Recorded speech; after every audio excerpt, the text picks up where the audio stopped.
चालाक बंदर। किसी नदी के किनारे एक बहुत बड़ा पेड़ था। उस पर एक बंदर रहता था।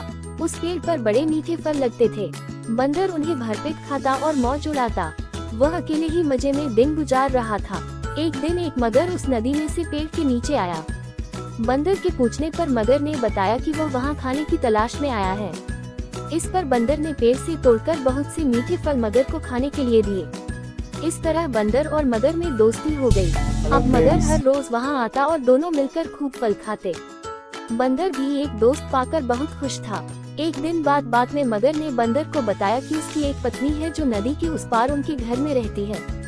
तब बंदर ने उस दिन बहुत से मीठे फल मगर को उसकी पत्नी के लिए साथ ले जाने के लिए दिए। इस तरह मगर रोज जी भरकर फल खाता और अपनी पत्नी के लिए भी लेकर जाता। मगर की पत्नी को फल खाना तो अच्छा लगता, पर पति का देर से घर लौटना पसंद नहीं था। एक दिन मगर की पत्नी ने मगर से कहा कि अगर वह बंदर रोज रोज इतने मीठे फल खाता है तो उसका कलेजा कितना मीठा होगा।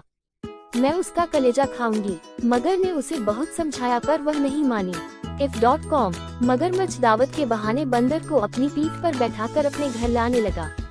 नदी बीच में उसने बंदर को अपनी पत्नी की कलेजे वाली बात बता दी।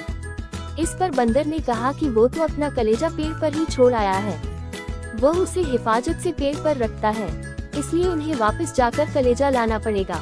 मगर बंदर को वापस पेड़ के पास ले गया। बंदर छलांग मारकर पेड़ पर चढ़ गया।